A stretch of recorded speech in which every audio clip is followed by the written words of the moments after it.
Assalamualaikum warahmatullahi wabarakatuh. Salam sehat Bapak Ibu sekalian dan para mahasiswa. Di kesempatan ini saya ingin menyampaikan materi tentang interaksi sosial pada lingkungan lahan basah dan hubungannya dengan kesehatan. Nah, mata kuliah ini adalah mata kuliah pengantar lingkungan lahan basah yang diberikan di Universitas Muhammadiyah. Perkenalkan, nama saya Muhammad Abdan Syadiki. Ketika berbicara tentang interaksi sosial, maka kita berbicara tentang bahwa manusia itu adalah makhluk sosial, ini sudah pengetahuan umum ya. Yang mana kalau kita bicara interaksi sosial, maka sifat dari interaksi tersebut adalah dinamis. Dinamis artinya bisa berubah-ubah ya. Kemudian juga tergantung dengan konteks. Nah, respon dari manusia lain itu akan muncul ketika dalam melakukan interaksi sosial. Dan tentu juga tidak hanya respon dalam artian perilaku, tapi juga adalah proses mental atau berpikir pada pihak-pihak yang terlibat. Ini berbeda kalau kita bicara tentang interaksi manusia dengan benda. Karena ketika interaksi manusia dengan benda, itu sifatnya adalah statis. Ya. Jadi biasanya juga hanya satu arah, manusia dengan benda. Jadi manusia hanya berinteraksi dengan benda. Tidak berlaku sebaliknya. Adapun tujuan adanya interaksi sosial, yang pertama adalah menjalin dan meningkatkan hubungan antar masyarakat, yang kedua adalah menjalin hubungan bisnis, yang ketiga menjalin kerjasama, yang keempat menjalankan dan merundingkan suatu permasalahan, dan yang terakhir adalah menyesuaikan diri atau beradaptasi dengan budaya dan kebiasaan yang lain. Dalam lingkungan lahan basah tentunya kita akan berhadapan dengan lingkungan ya, atau ekosistem, yang kita bahas seperti materi sebelumnya. Nah, ketika ada ekosistem alam, maka hubungan interaksi manusia dengan manusia lain itu juga tentu akan bergantung dengan bagaimana kondisi alam tersebut ya. Misalnya saja, ketika kita bicara tentang menyesuaikan diri dengan budaya atau kebiasaan lain ya. Orang-orang yang mungkin pendatang tidak berasal dari daerah tertentu, misalnya kita anggap saja pekerja transmigran atau misalnya masyarakat transmigran, yang mana mereka itu datang ke suatu wilayah, wilayah tersebut mungkin sangat berbeda dengan wilayahnya saat dulu ya. Mungkin dulu wilayahnya gersang, saat ini mungkin penuh dengan air ya, gambut, lahan gambut, itu akan mengubah kebiasaan mereka dalam hal juga berinteraksi dengan tetangga atau orang lain di sekitarnya. Interaksi sosial kalau kita bicara dalam konteks kelompok, maka tentu kelompok di dalam interaksi sosial itu minimal sekali memiliki dua ya, dua atau lebih orang individu. Di mana mereka itu pasti saling terkoneksi ya, atau saling terhubung satu sama lain dalam hubungan sosial. Ah, ciri-ciri dalam kelompok itu biasanya yang pertama, dia mempunyai tentu jumlah ya. Dalam hal ini berarti interaksi sosial itu pasti ada jumlahnya. Tidak hanya satu orang tentunya ya, pasti minimal dua orang berinteraksi. Yang kedua adalah adanya keterhubungan. Keterhubungan di sini artinya dia saling uh, berkaitan satu sama lain, anggota dalam kelompok tersebut. Yang berikutnya adalah adanya social interaction atau interpersonal connection, gitu ya. Jadi dalam hal ini seseorang itu satu sama lain dengan anggota yang lain itu saling saling mendefinisikan siapa mereka ya. Dengan begitu kita tahu, oh itu adalah kelompok lain, ini adalah kelompok saya. Nah itu termasuk dalam interaksi sosial dalam konteks kelompok. Karakteristik kelompok sendiri yang pertama itu tentu ada interaksi. Kalau nggak ada interaksi itu bukan kelompok namanya. Saling diam-diaman tidak disebut sebagai interaksi sosial ya.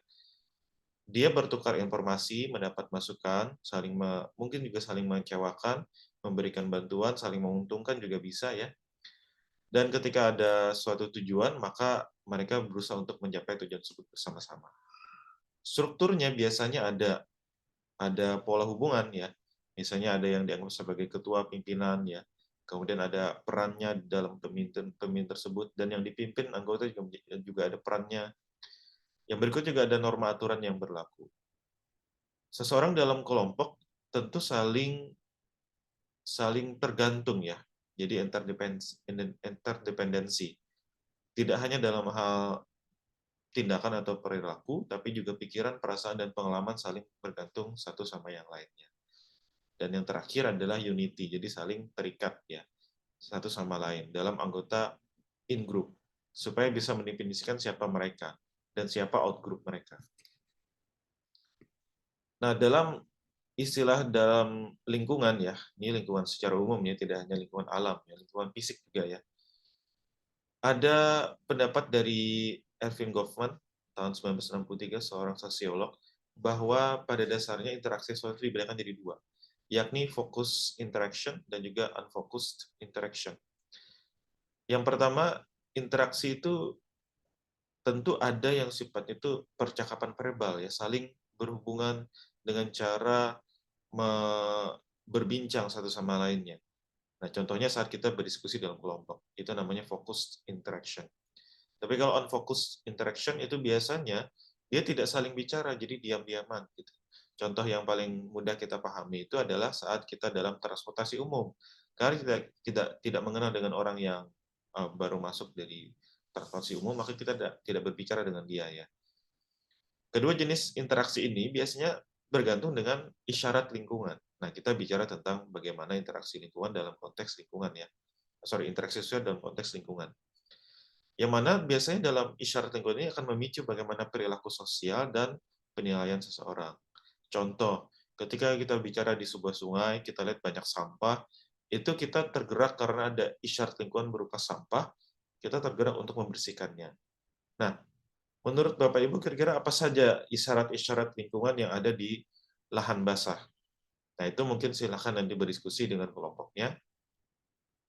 Tapi yang kita ketahui bersama, tentu isyarat lingkungan ini sangat berkaitan dengan ekosistem yang ada di alam lingkungan lahan basah. Ketika kita bicara tentang kaitan interaksi sosial dengan lingkungan, itu juga kita harus bicara tentang bagaimana lingkungan tersebut menyebabkan bentuk dari interaksi yang tadi saya sudah sebutkan dua sebelumnya. Yang pertama kita bicara tentang makro environmental. Contohnya adalah kepadatan lingkungan. Pada contoh ini ya, semakin orang merasa bahwa kepadatannya itu tinggi, maka cenderung orang tidak akan melakukan interaksi yang ada perbincangan verbalnya, atau kita sebut sebagai unfocused interaction. Contoh, ketika kita dalam transportasi umum yang sangat padat, ya kita cenderung akan diam, ya, tidak berbicara satu sama lain, ya. Nah, sebaliknya ketika kepadatan rendah itu cenderung akan fokus interaction, jadi saling berbincang, saling menolong juga bisa ya, saling berbicara. Kalau kita kaitkan dengan lingkungan basah, ya tentunya kalau lingkungan tersebut masih sangat sedikit orang di dalam ekosistem tersebut, ya manusianya sedikit, ya maka interaksinya pasti akan bersifat fokus interaction ya, apalagi dekat-dekatan misalnya. Nah kalau jauh-jauhan mungkin akan sulit ya, untuk saling berinteraksi. Begitu pula dalam artian lingkungan fisik lain yang akan berpengaruh terhadap interaksi, yakni temperatur dan cuaca. Cuaca yang bagus, temperatur yang sedang, tidak terlalu dingin, tidak terlalu panas ya, itu akan lebih memunculkan interaksi sosial dibandingkan pada cuaca buruk. Pada cuaca yang panas itu cenderung orang sifatnya itu agresif ya, dan mungkin akan meningkatkan kekerasan. Nah, pada pembahasan berikutnya yakni micro-environmental dan social interaction. Ada 3 hal yang bisa dijelaskan di sini. Yang pertama adalah behavioral setting. Lingkungan fisik spesifik ya, atau lingkungan alam yang spesifik, itu tentu akan memunculkan perilaku yang spesifik juga. Contoh sebagai yang paling sederhana ya, lingkungan pasar, kita bandingkan dengan lingkungan tempat ibadah. Kalau lingkungan pasar mungkin orang ribut tidak masalah ya. Tapi kalau di lingkungan tempat ibadah ya tentu orang akan diam ya, beribadah satu sama lain. Ya, ini sangat bergantung berarti membentuk bagaimana fokus atau unfocus interaction di sini. Yang kedua, privacy regulation. Tingkat privasi seseorang itu pasti berbeda-beda ya. Dan juga dalam konteks sosial juga akan berbeda-beda bentuknya. Kita akan menentukan batas teritori kita, ya privasi kita, jangan diganggu orang lain gitu ya. Nah, itu akan menentukan bagaimana fokus dan unfocus interaction. Contohnya, teritorial rumah dibandingkan dengan teritorial meja piknik di taman kota.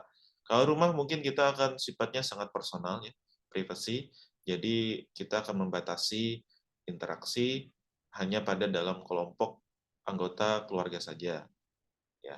Tapi kalau misalnya di meja piknik yang ada di taman kota, orang banyak sekali, ya kita mungkin akan melakukan kontak sosial yang berbeda ketika di rumah. Karena teritorialnya mungkin berbeda. Orang bisa masuk ke dalam teritori kita, dalam ranah privasi kita, area privasi kita di taman kota karena orang bebas secara secara secara apa namanya interaksi orang bebas ya. Kemudian desain dan arrangement. Jadi desain dan arrangement-nya. Jadi sini kalau kita bicara tentang sosial interaksi ya, jadi pengaturan lingkungan fisik itu juga bisa berdampak pada perilaku yang spesifik.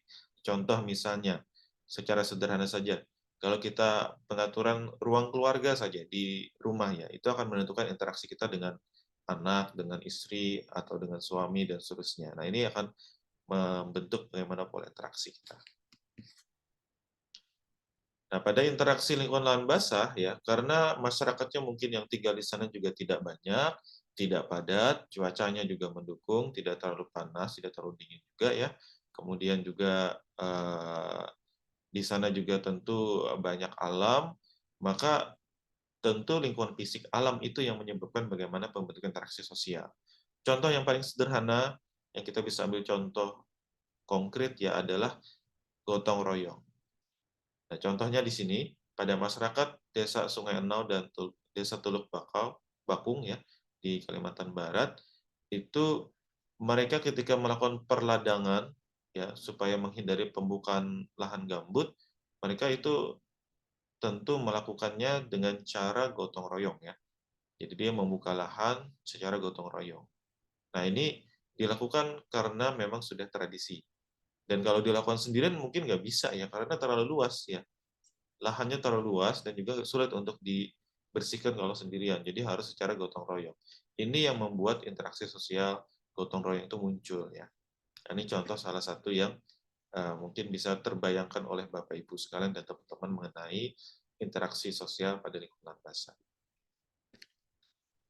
Nah, kalau kita berbicara tentang interaksi sosial di lingkungan basah dan aspek kesehatannya, maka kita bicara tentang beberapa permasalahan yang mungkin dapat muncul di lingkungan basah.